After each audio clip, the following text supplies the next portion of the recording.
On explique ce qu'est un homéomorphisme, et non, ça va certainement pas prendre une minute puisqu'on va le faire avec différents niveaux. Premier niveau, on se donne une fonction d'un ensemble I dans un ensemble J, où I et J sont des intervalles de R. On dira alors que f est un homéomorphisme si, premier point, f est une bijection entre les ensembles I et J, c'est-à-dire qu'elle est premièrement injective, les gens distincts de I ont des images distinctes dans J, et deuxièmement surjective, tout le monde dans J admet un antécédent par f dans I. Une autre façon de le voir, c'est dire qu'il y a une fonction qui va de J dans I, telle que la composée avec f dans les deux sens donne l'identité. Et le deuxième point important, c'est que f est une application continue et que sa réciproque f-1 est aussi continue. Qu'est-ce que ça signifie que f est continu?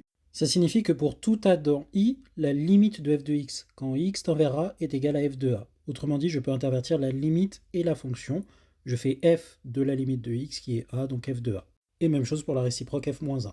Et tu as normalement dû découvrir cette définition epsilonique, dont dire que la limite de f de x, c'est f de a quand x tend vers a, c'est dire que pour tout epsilon strictement positif, j'ai un état strictement positif tel que pour tout x dans I, quand x est proche de a état près, c'est-à-dire que la valeur absolue de x moins a est inférieure à état, ou dit encore autrement, x appartient à l'intervalle a moins état, a plus état. Alors on a que f de x moins f de a en valeur absolue est inférieur à epsilon, autrement dit, f de x appartient à l'intervalle f de a moins epsilon, f de a plus epsilon. Soit que f de x est proche de f de a à epsilon près. Dans l'absolu, on n'est pas obligé de prendre des intervalles de R, mais c'est généralement dans ce cadre-là qu'on le voit en sup. Deuxième définition, on a une application de A dans B, et cette fois A et B sont des sous-parties de E et F, qui sont des espaces vectoriels normés.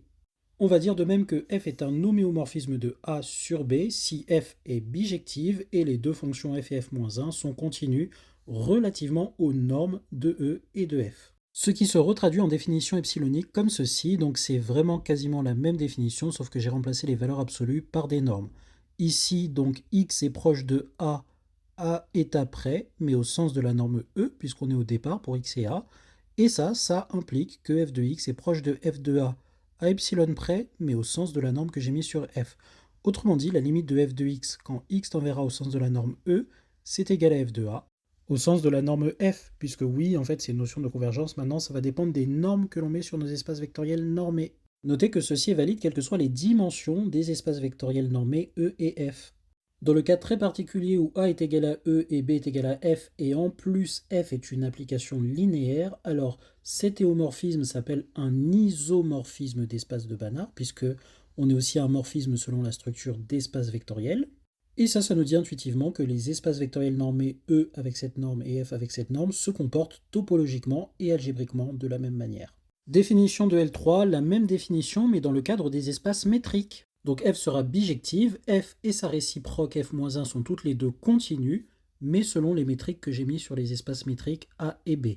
Pour rappel, un espace métrique, c'est quoi? C'est un ensemble sur lequel j'ai mis une application D qui me prend deux éléments de l'ensemble et me renvoie un réel positif, et qui vérifie certaines propriétés, dont par exemple l'inégalité triangulaire. J'en ai déjà parlé, CF dans la description sur mon profil. Et donc j'ai reproduit la définition version espace métrique, tu vois que c'est vraiment exactement celle-ci, sauf que là j'ai généralisé, à la place des normes j'ai mis la distance, puisque la norme de la différence de deux trucs, c'est un cas particulier de distance. Donc on a continuité en A si pour tout epsilon positif, j'ai un état tel que, en étant en distance proche de A à état près, les images sont en distance proche à epsilon près. De même, l'existence d'un homéomorphisme entre deux espaces métriques est une manière de dire que l'un se comporte un peu topologiquement comme l'autre. Oui, on va expliquer un petit peu plus tard ce que ça veut dire se comporter pareil de manière topologique. Niveau suivant, cette fois on a une application de A dans B, et A et B sont des espaces topologiques, donc un ensemble et une topologie, c'est-à-dire un ensemble de sous-ensembles de A qui vérifie certaines propriétés, la stabilité par réunion quelconque, la stabilité par intersection finie et qui contient vide et tout. Et donc on va dire que f est un homéomorphisme entre ces deux espaces topologiques, même définition, si elle est bijective et si f et f-1 sont aussi des applications continues relativement à ces topologies, puisque oui, la notion de continuité dépend de la topologie, de même qu'avant, elle dépendait des distances qu'on avait mises et des normes qu'on avait mises ici. Et qu'est-ce que ça donne donc la notion de continuité pour une application f entre A et B, deux espaces topologiques? C'est dire que pour tout ouvert dans la topologie, donc dans l'espace d'arrivée, l'image réciproque, donc attention, ça c'est pas stricto sensu la réciproque de f, c'est l'image réciproque, c'est une autre définition. L'image réciproque de l'ouvert, donc ça c'est un ensemble qui est inclus dans A, ça appartient à la topologie. Autrement dit, l'image réciproque de n'importe quel ouvert de taux B est un élément de la topologie TOA. Et si je reformule en version locale, être continu sur tout l'ensemble A, c'est être continu en chaque valeur petit a de grand A, et ça peut se redire pour tout petit a dans grand A, pour tout ouvert à l'arrivée qui contient l'image f de A, il existe un ouvert au départ qui contient A, et dont l'image de cet ouvert par f est inclus dans l'ouvert B. Alors dit comme ça a l'air complètement incompréhensible, mais en fait ça, ce n'est ni plus ni moins qu'une généralisation de ça, qui généralise ceci, qui généralise ceci.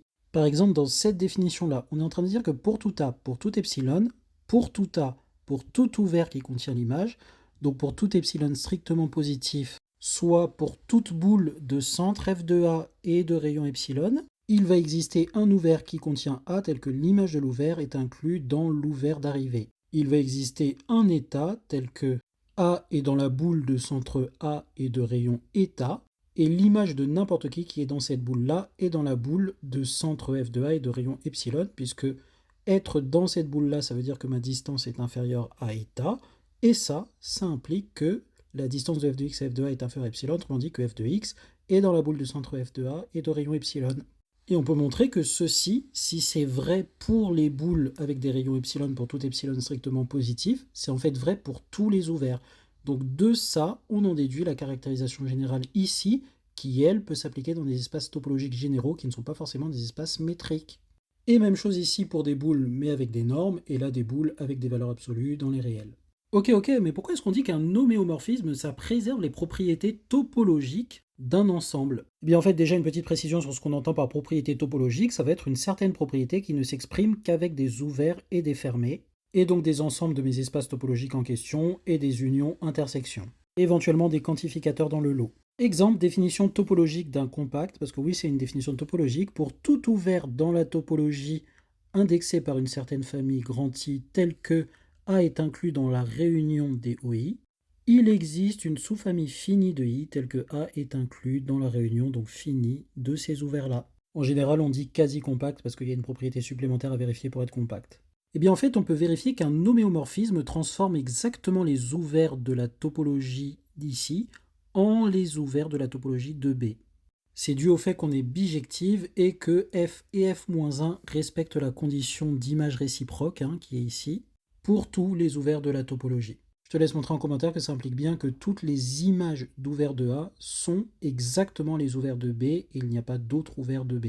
Eh bien, peu importe la propriété topologique, qui va être une phrase immonde comme ça par exemple, va être vraie si elle est vraie dans A pour B. Pourquoi? Parce que nous, ce qu'on veut savoir, c'est est-ce que pour tout ouvert de taux B, on a nananana B qui est inclus dans ceci, et donc une famille finie telle qu'on est ceci. Mais peu importe la propriété, en fait, un ouvert de taux B, c'est une image d'un ouvert de taux A. Donc déjà, on sait que B est inclus dans cette union d'images d'ouvert de taux A, et donc on aura que B est inclus dans l'union des images de cela pour une famille finie qui correspond à ceci. Donc partout dans la propriété où vous avez des ouverts et des fermés, il suffit de traduire les ouverts de taux A en des ouverts de taux B, et pareil pour des fermés, puisque c'est exactement ça que fait l'homéomorphisme. Et enfin, définition niveau M2, définition catégorique donc des homéomorphismes. On considère la catégorie des espaces topologiques, donc tu peux le penser un petit peu, même si c'est pas tout à fait correct, comme une sorte de gros ensemble qui contient tous les espaces topologiques. Et pour deux espaces topologiques grand X et grand Y, on va considérer l'ensemble des applications continues de grand X dans grand Y, donc pour X et Y avec leur topologie respective. Eh bien, ces applications continues forment des morphismes au sens des catégories, et la composition, c'est la composition usuelle des applications. Je te laisse montrer en commentaire qu'on vérifie bien toutes les propriétés d'une catégorie, en particulier pour l'identité et la composition des morphismes.